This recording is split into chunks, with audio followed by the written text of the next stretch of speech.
अस्सलामुअलैकुम वरहमतुल्लाहि वबरकातुहू।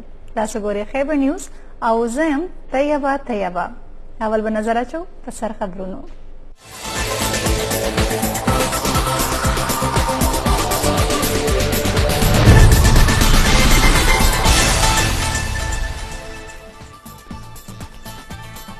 وزیر اعظم شهباز شریف سره د ازبکستان او جمهوریه کوسوو سربراهانو د ایران نائب صدر او د ترکیه پخوانی نائب وزیر اعظم ملاقاتونه کړي. ملاقاتونو کې دوه اړخیزه اړیکو او مختلفو شعبو کې همکاري پراخه کولو په معاملو خبرې شوې دي. دا ملاقاتونه د ترکیه صدر اردوان حلفبرداري دستور په موخه شوي دي.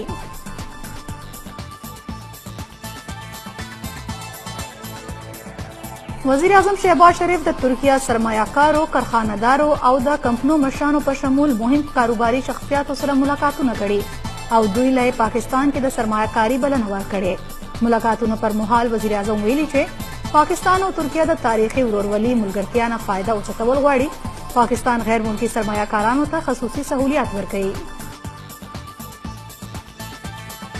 د پیپلز پارټي شریک چیئرمین آصف علي زرداری لاهور کې د پیپلز پارټي وسطی پنجاب عہدیدارانو سره ملاقات کړي. ملاقات کې د پارټي تنظیمي او سیاسي امورو باندې تبادله خیال شوی. رانا فاروق سعید د پیپلز پارټي کې شاملېدو لپاره 10 کسانو فهرست آصف علي زرداری ته وړاندې کړي. اعلامیه مطابق دغه 10 کسان به 100 ورځو کې پیپلز پارټي کې شمولیت اختیاروي. د ګوجرانوالا عدالت نه د کرپشن په 2 مقدمو کې بری کېدو وروسته انټي کرپشن د پنجاب اسمبلی جعلي برتیانو کیس کې چودھری پرویز الہی بیا گرفتار کړي. ترجمان وایي چې پرویز الہی پنجاب اسمبلی کې د گریډ 12 کې غیر قانوني برتیانې کړي. د جعلي برتو کرپشن واضح ثبوت موجود دي. د بنو جانی خیل سیمه کې سکیورټي فورسز او ترهګرو ترمنځ ډزې شوي. د پاک فوج جوابي کاروایی کې 2 ترهګر وژل شوي. ترهګرو سره مقابله کې د پاک فوج 2 ځوانان شهیدان شوي دي. ISPR وایي چې په علاقه کې د ترهګرو خاتمې لپاره کلیرنس آپریشن روان دی. د بهادر ځوانانو قرباني زموږ عزم نور مضبوط کوي. وزیر خزانه اسحاق ډار ویلي چې وفاقي بجټ به په 9 جون پیش کیږي. د ملک څومره نقصان کېدو هغه وشو، اوس به ملکی حالات بهتري په لور روانېږي. څوک چې د ملک دیوالیا کېدو تاریخونه ورکوي هغوی ته شرم کول پکار دی. وفاقي وزیر خزانه د ملک دیوالیا کېدو تاثر مسترد کړی. ویلي چې پاکستان څه دومره کمزور ملک نه دی. موږ د ارباو ډالر اساسې لرو. حالات مشکل دي خو موږ معیشت په سمه لاره بوتلو لپاره کار کوو. خیبر پختونخوا کې هم انټي بایوټیک سره نه ټیکېدونکې میادي تبه خوره شوې ده. ټوله صوبه کې تیر 2 میاشتو دوران د میادي تبې 10 زره نه سوا کیسونه رپورټ شوي دي. د خیبر پختونخوا محکمه صحت چارواکو مطابق د میادي تبې ټولو نه زیات 1400 کیسونه پېښور کې ریکارډ شوي دي. ډاکټرانو ویلي چې میادي تبه کې ځینې انټي بایوټیک دوایانې کار نه کوي. صفای خیال نه ساتلو له وجې د تبه نوره تو هم خورېږي. آلوده اوبه او خوراک استعمال سره دا تبه نوره هم زیاتېږي.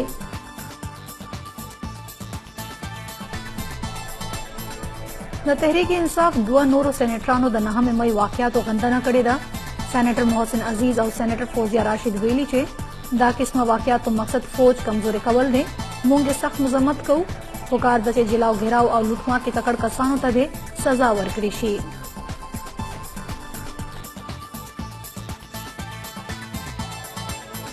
په 9 مئی GHQ باندې حمله کوونکې شیرخوخو کې د یو بل اهم کس پیژندګلو شوې ده.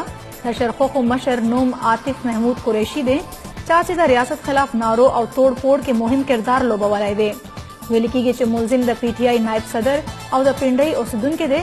فوجي املاک ته نقصان رسولو، GHQ حمله او ادارې خلاف نارابازي باندې عاطف محمود قریشي خلاف کاروایی لپاره قانون حرکت کې راغلی دی.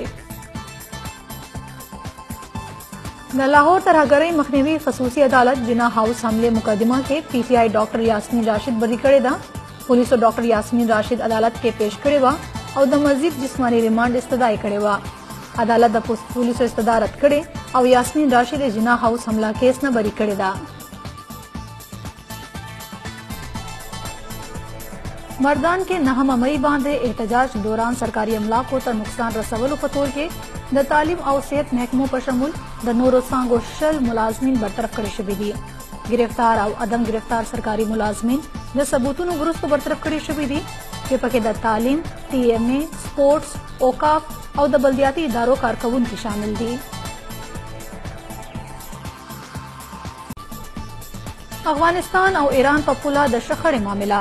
د ایران انتظامی فورسز ډیپټي کمانډر قاسم رضایی وایي چې د افغانستان نیمروز ولایت کې دوړ ملکونو فورسز ترمنځ نښته د بېغورۍ او بې اعتمادۍ له وجې رامخته شوې ده. قاسم رضایی مستقبل کې دا قسمه واقعاتو مخنیوي لپاره د افغانستان سرحدي فورسز له تربیت ورکولو وړاندیز کړی دی.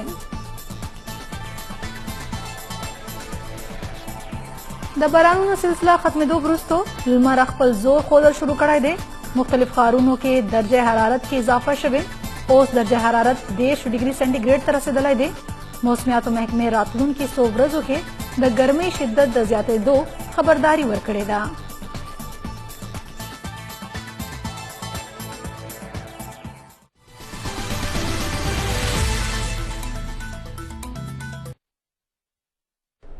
وزیر اعظم شهباز شریف د ترکیه صدر طیب اردوان حلف برداری تقریب په موقع مختلف ملکونو سربراهانو سره بیل ملاقاتونه کړي چې په علاقايي تعاون، خطې کې د رابطو سلسله نوره تیزولو او مختلفو شعبو کې همکارۍ باندې تفصیلي خبرې اترې شوې دي. وزیر اعظم شهباز شریف د ترکیه صدر طیب اردوان د حلف برداری دستور په موقع مختلفو ملکونو سربراهانو سره ملاقاتونه کړي چې پکې د ترکیه پخوانی نائب وزیر اعظم او د MHP پارټي چیرمن دولت بهیجلی، د جمهوریه کوسوو صدر ویجوسا عثماني صدرو، د ازبکستان صدر شفقت مرزایوف او د ایران اول نائب صدر محمد مخبر شامل دي. بیل ملاقاتونو پر مهال علاقائی تعاون سیوا کولو، خطې کې رابطې نورو تیزولو او مختلفو شعبو کې همکارۍ سیوا کولو باندې زور راوړل شوی دی.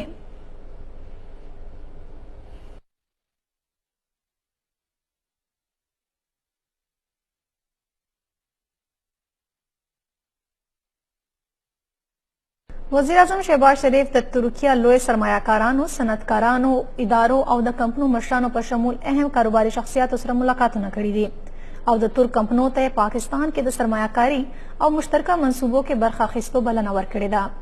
وزیر اعظم وایي چې پاکستان او ترکیه د تاریخي ورورولۍ، ملګرتیا نه فایده اوچتول غواړي.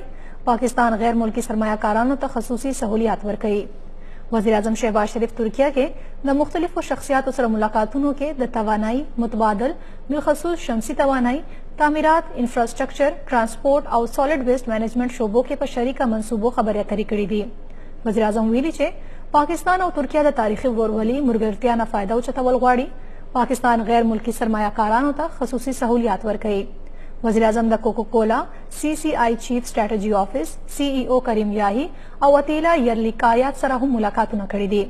د ترکس کانټراکټر اسوسییشن سیکریټري جنرال حسن یاسلیس او چیرمن دولسار انجینرینګ عرفان عاقب سره هم ملاقاتونه کړي دي. وزیر اعظم شهباز شریف د ترک کمپنو ته پاکستان کې سرمایه‌کاري کولو او مشترکه منصوبو کې برخه اخیستو بلنه ورکړې ده. د تحریک انصاف دوه نورو سینیټرانو د 9 مئی واقعاتو غندنه کړې. سینیټر محسن عزیز او سینیټر فوزیه راشد د 9 مئی واقعاتو غندنه کړې ده. پیښو کې ککړ کسانو ته د سزا ورکولو مطالبه کړې. سینیټر محسن عزیز خپل ویډیو پیغام کې د 9 مئی واقعاتو مذمت کړې. ویلي چې دغه واقعاتو مقصد فوج کمزوري کولو، هر هغه تن چې جلاو ګراو او لوټمار کې ککړ دی هغه ته د سزا ورکړي شي. بلخوا سینیټر فوزیه راشد هم د 9 مئی واقعاتو مذمت کړي او د پاک فوج د مکمل حمایت اعلان کړی دی. فوزیه راشد ویلي چې دفاعي افواج زموږ ویاړ دي. 9 مئی د پاکستاني تاریخ توره ورځ ده.